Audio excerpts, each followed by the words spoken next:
একজন স্ত্রী তার স্বামীকে ছেড়ে চলে গেলে সেই স্বামীকে বলা হতো আমাদের করে বলে দেবদাস হয়ে যাওয়া, প্রেমিকা প্রেমিককে ছেড়ে যাওয়া মানে হচ্ছে দেবদাস হয়ে যাওয়া। সেই দেবদাস হয়ে যাওয়াটা কিন্তু এখন অনেকটা কমেছে। কারণ এই যে বললাম না যে বিপরীত লিঙ্গের প্রতি টান, এটা কিন্তু পুরুষদের আস্তে আস্তে কম। নমস্কার, ইন্ডি নিউজ 24 থেকে রয়েছে আমি শঙ্কু সাঁতরা। দেখুন, ক্রুয়েলটি অর্থাৎ হিংসা কিংবা হিংস্রতা এটা সংসারে বাড়ছে প্রতিদিনই।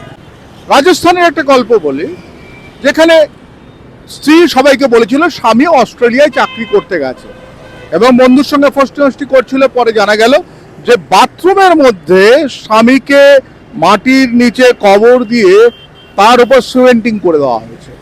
এছাড়াও আমাদের রাজ্যে রিসেন্ট মোমো বৌদির কথা শুনেছেন।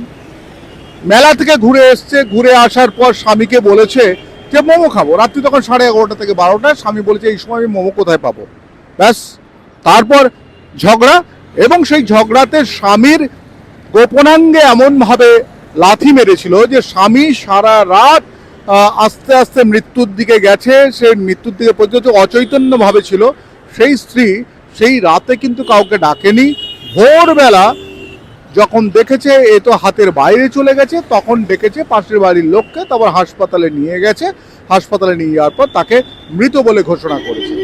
দেখুন, আমি এইটা দিয়েই শুরু করলাম যে দেখুন, হিংস্রতা বাড়ছে প্রতি বছর। অন্ততপক্ষে হাজারখানিক স্বামী ভারতবর্ষে খুন হচ্ছে স্ত্রীর দ্বারা। কখনো স্ত্রী সরাসরি করছে, কখনো বা তার পরকীয়া যাদের সঙ্গে রয়েছে সেই বন্ধুদের সঙ্গে মিশে করছে। কেনই পরকীয়া বাড়ছে?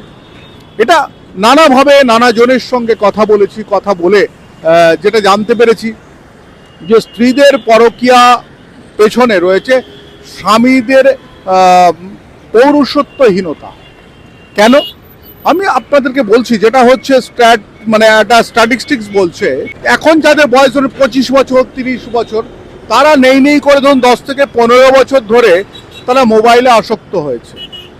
এবং মোবাইলে আসক্ত হয়েছে, রাতের ঘুম 7 ঘন্টার থেকেও তাদের কম হচ্ছে। এবং তারা কি করছে, মাথার কাজটা বেশি করছে, যার ফলে মস্তিষ্কে যদি চাপ পড়ে, কর্টিসল নামে একটা হরমোন রয়েছে যেটা সব থেকে বেশি ক্ষরণ হয়। আর কর্টিসল নামে হরমোনটা যদি বেশি ক্ষরণ হয়, তাহলে পুরুষ হরমোন অর্থাৎ টেস্টোস্টেরন হরমোন যেটা রয়েছে, সেই টেস্টোস্টেরন হরমোনটা পুরুষের দেহে কম নিঃসৃত হয়। এবং যেটা রিপোর্ট বলছে যে সারা বছরে 1 থেকে 2% করে ঘাটতি হচ্ছে টেস্টোস্টেরন হরমোনের।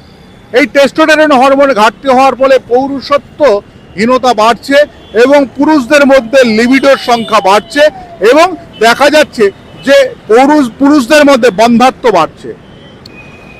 এটার ফলে কি হচ্ছে, পুরুষদের মধ্যে যখনই পৌরুষত্ব কমে, তখন একটা জিনিস খুব ভালো মনে রাখবেন যে তার কিন্তু কোনো নারী এবং নারীর শরীরের প্রতি আসক্তি কমে।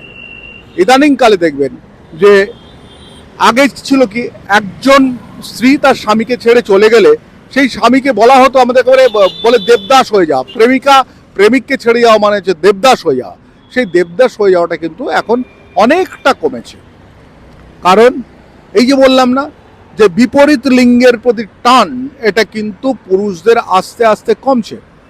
আর অন্যদিকে দেখুন, যে কোনো বয়সের সংসারে স্বামী স্ত্রীর মধ্যে যৌনতাটা কিন্তু অনেক বেশি প্রয়োজন। আর সেই যৌনতায় যেখানে স্ত্রীর কাছে ঘাটতি হচ্ছে, দেখবেন যে বেশিরভাগ ক্ষেত্রে কিন্তু স্ত্রীরা স্বামীকে মানছে না, স্ত্রীরা সংসারে অশান্তি করছে, স্ত্রীরা বাড়ি থেকে চলে যাওয়ার জন্য ব্যস্ত হচ্ছে, কোনো কোনো ক্ষেত্রে চলে যাচ্ছে। কেউ হয়তো সামাজিক দায়বদ্ধতা আছে বলে সে যাচ্ছে না, সে কি করছে, অন্যের সঙ্গে সম্পর্ক করছে, স্বামীর সঙ্গে স্বামিত্ব বিষয়টি কিন্তু বজায় রাখছে।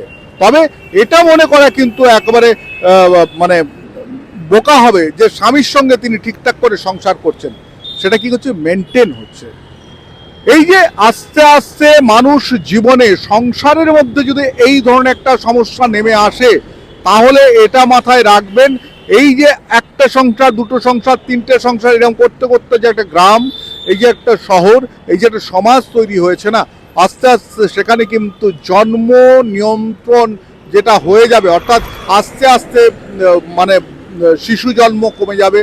সভ্যতার ওপর আপনারা নিঃসন্দেহে জানেন সারা পৃথিবীতে সভ্যতার উপর একটা চাপ আসছে যে আগের থেকে জন্মের হার কমেছে। সব কিছুর পেছনে কিন্তু কোথাও রয়েছে নিউক্লিয়াস ফ্যামিলি, কোথাও রয়েছে কিন্তু এই ধরনের বিষয়। আর সব মিলিয়ে কিন্তু সারা পৃথিবীতে জন্ম হ্রাস হচ্ছে, জন্মানো কমে গেছে অনেক অনেক।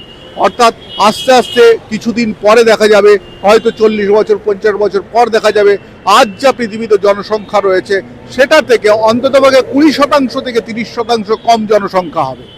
আর এটাতে যদি আমাদের সমাজের পক্ষে বড় মঙ্গলজনক হয়, তাহলে একটা জিনিস মনে রাখতে হবে, সবাইকে কিন্তু শান্তিতে থাকতে হবে।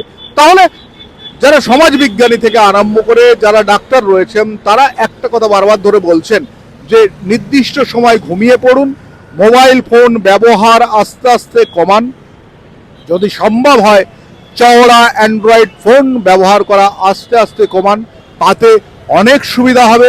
তাহলে আমরা আজকে যেটা অভিযোগ করছি বারবার ধরে, সংসারে অশান্তি সংসারে অশান্তি, সেই অশান্তিটা কিন্তু আস্তে আস্তে অনেকটা কমবে, সুন্দর সমাজ হবে, সুন্দর মানুষ থাকবে, স্বামী স্ত্রীর মধ্যে গণ্ডগোলটা আশা করি অনেকটাই কমবে। আমি কিন্তু এটা সম্পূর্ণ পড়াশুনো করে এটা আপনাদেরকে বললাম। তবে এখন সংসারে স্বামী স্ত্রীর সঙ্গে গণ্ডগোল কিংবা ডিভোর্সের সংখ্যা কিংবা স্বামী স্ত্রীর মধ্যে মামলা এই রকমের সংখ্যা কিন্তু বাড়ছে, রীতিমতো অনেক বাড়ছে। মিথ্যে মামলা বাড়ছে, মহিলারা বেশিরভাগ মিথ্যে মামলা করছেন। তবে সংসারটা সুখে করতে গেলে শরীরে টেস্টোস্টেরন হরমোনটা কিন্তু ঠিকঠাক রাখতে হবে, তার জন্যে সঠিক খাবার খেতে হবে, ডাক্তারের কাছে যেতে হবে, ভালো একজন ডায়েটিশিয়ানের কাছে যেতে হবে, আর ঘুম এবং মোবাইল ফোনের ব্যবহার এবং মস্তিষ্কের ব্যবহারটা অনেকটাই কমাতে হবে। আমি শঙ্কু রয়েছে আপনাদের সঙ্গে, ইন্ডিয়া নিউজ 24, দেখতে থাকুন।